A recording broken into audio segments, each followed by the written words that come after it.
Three root causes of how trouble in our world comes to be. That's what I said 2 days ago. First, when we reject God's image in us. Second, when we reject God's image in others. And today, the third, when we see God as less than he is.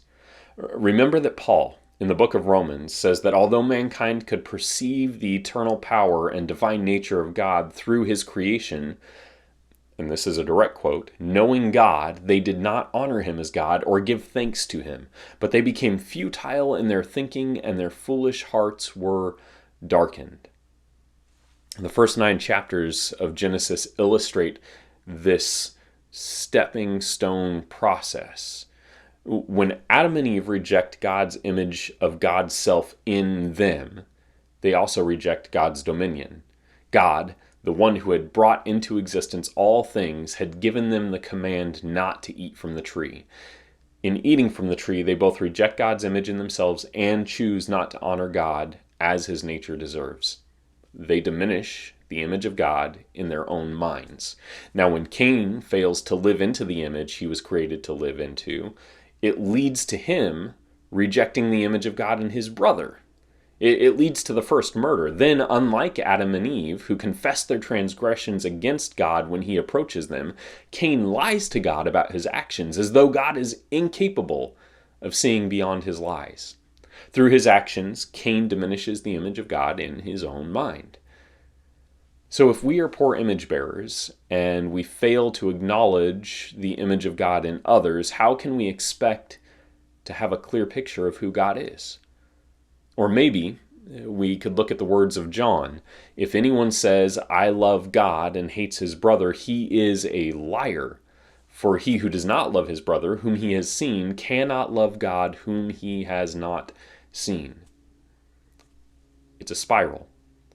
If we reject God's image in ourselves, we are going to reject God's image in others because we take offense at how unlike us they are.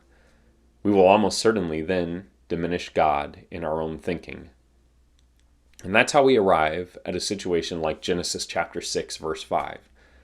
The Lord saw that the wickedness of man was great in the earth, and that every intention of the thoughts of his heart was only evil continually.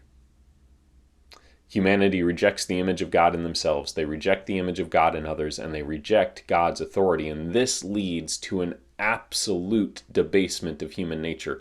Their hearts are darkened. There is no coming back from this.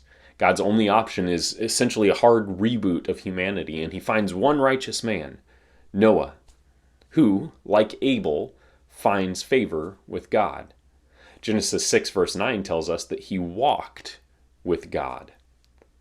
And this serves as a stark contrast to how the rest of humanity is described in verses 11 through 13. It says this, Now the earth was corrupt in God's sight, and the earth was filled with violence. And God saw the earth, and behold, it was corrupt, for all flesh had corrupted their way on the earth. And God said to Noah, I have determined to make an end of all flesh, for the earth is filled with violence through them. Behold, I will destroy them with the earth. Notice that in just 3 verses, the word corrupt is repeated 3 times, and violence is used twice. And corruption and violence are not just on the earth, they fill the earth. It permeates all of existence. All of humanity had adopted the way of Cain, rejection of God's image in themselves, in others, and ultimately a rejection of God. The spiral of the human heart away from the image of God is the tragedy in this story. Their hearts are so darkened they cannot do good. I love you, and I pray today that you would seek a clear image of God. I pray that you would see the ways in which God has revealed himself to you, and that you would choose to honor his image through your actions.